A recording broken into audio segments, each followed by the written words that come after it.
Ce soir, nous avons la joie d'être accueillis par la Fédération nationale de la Caisse d'épargne. Et ce n'est pas tout à fait au hasard, vous ne le savez peut-être pas, mais c'est la première banque des tutelles en France. Et la tutelle, évidemment, c'est au cœur de la vie des personnes qui sont touchées par la maladie ou par le handicap psychique. C'est pour ça que nous sommes ici.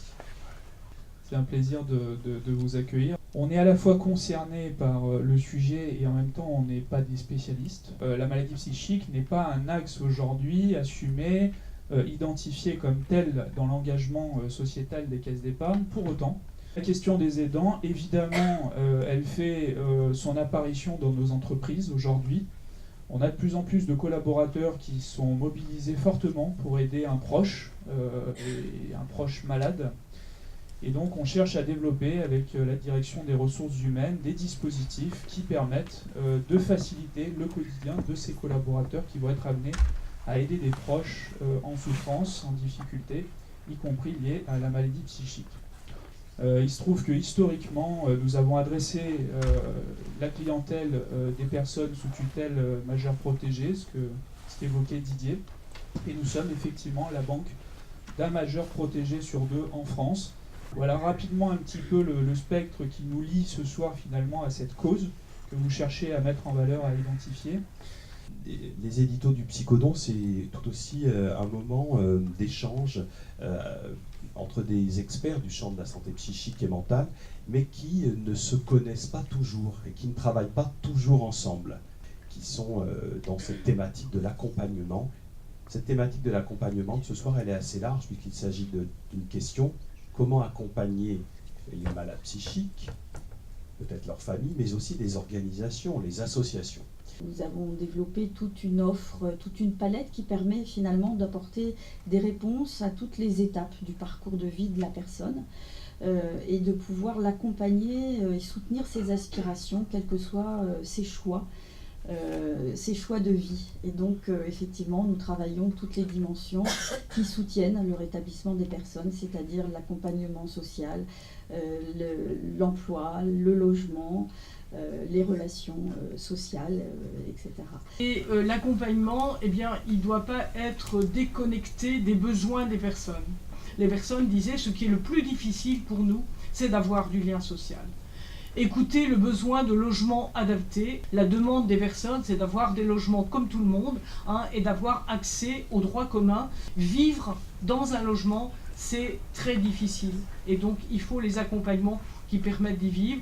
Il faut que tous ensemble, on gagne en connaissances et en compétences. Et c'est la seule possibilité pour changer notre regard. Et c'est peut-être en ça que le Psychodon peut nous aider, eh bien, sortir de ces représentations fausses pour changer le regard de la société. Force est de constater qu'il y a encore un certain nombre de difficultés sur le terrain. Néanmoins, on voit foisonner énormément d'initiatives et on est plutôt aujourd'hui confiant dans le fait que les choses peuvent évoluer, mais effectivement, il est temps, à notre sens, de passer à une échelle beaucoup plus importante. Toute compétence est un bien public. C'est le spécialiste de l'engagement par le partage de compétences, avec cette ambition de faire en sorte que toute structure à finalité sociale ait accès aux compétences dont elle a besoin pour se développer et se réaliser. Il y a ce partenariat avec le Psychodon dans le cadre d'un programme qu'on appelle le programme Explorer, qui consiste non seulement à accompagner des structures qui vont être professionnalisées, de remettre en capacité d'agir des personnes qui sont elles-mêmes atteintes de maladies psychiques et qui vont, comme d'autres, comme des collaborateurs, pouvoir partager leurs compétences.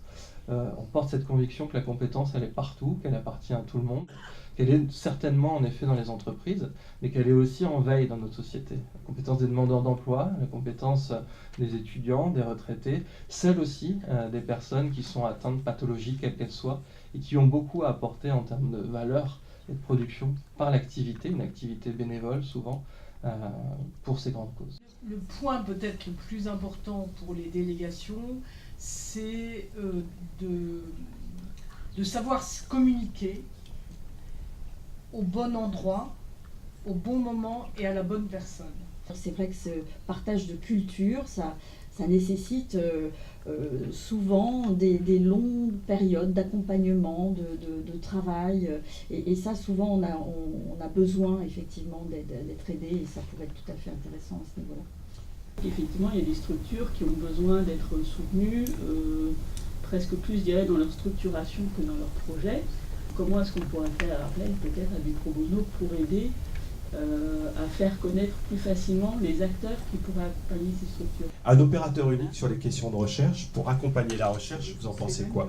Plus on est nombreux en cohésion et plus fort on est. Nous réunir aujourd'hui autour de ce thème du psychodon est aussi une très grande force. Je crois que ça a été un tour de force à réaliser. Merci. Aujourd'hui, on y est. Je pense que oui, c'est absolument essentiel que les équipes de recherche puissent travailler les unes et les autres sur différents projets qui se parlent et qui communiquent, oui, bien entendu. Après, un institut unique, je ne sais pas répondre à cette question, je ne pense pas être pertinente. Le psychodon, c'est important, il faut sortir des tabous.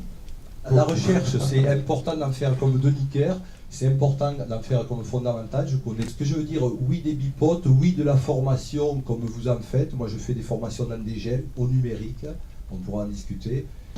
L'innovation, c'est sur des petits dispositifs pleins de bon sens et qui ont parfois besoin effectivement de financement mais qui sont peut-être pas sexy à vendre.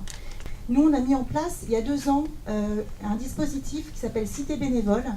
L'idée, c'est de dire une personne en situation de handicap, quel que soit le handicap, elle a besoin d'une utilité sociale et que parfois elle ne peut pas travailler.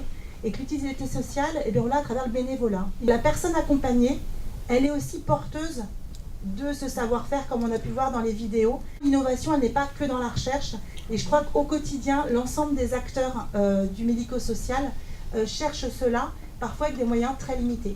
Le psychodon, finalement, participe à créer du lien entre les mécènes, donc les entreprises, les institutions, que déjà ça, c'est déjà pas si mal. Alors on pourrait faire mieux, beaucoup mieux, mais en faisant un petit peu tous les jours, toutes les semaines, eh bien nous avançons vers un grand psychodon.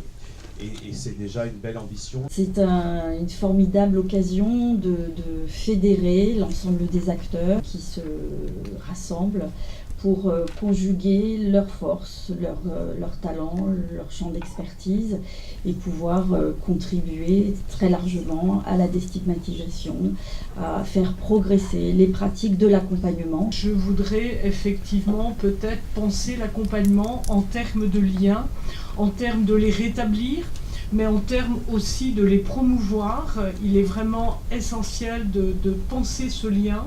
Et donc il faut tricoter ces liens et puis faire tout ce qui est possible en notre pouvoir pour les maintenir. Tous ensemble. Donc vraiment tous ensemble. Donc ce serait peut-être mon message du soir.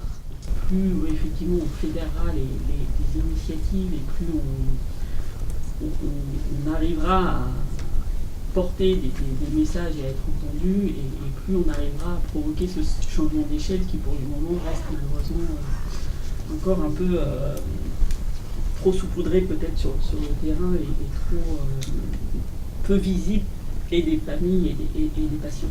C'est cet accompagnement, c'est ce lien qu'on va rétablir à travers ce dispositif qui n'est pas forcément le plus évident et de redire à quel point ProBonoLab est aujourd'hui enchanté de pouvoir soutenir cette initiative pour faire progresser ce secteur avec un point de vue, nous, qui est un point de vue très extérieur à celui-ci.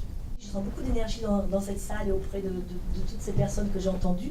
Donc je pense que cette année, l'Olympia, ça va être une très très belle réussite et les artistes seront là avec nous pour nous aider. Merci Patricia. Et on peut t'applaudir parce que c'est un beau travail. On attend la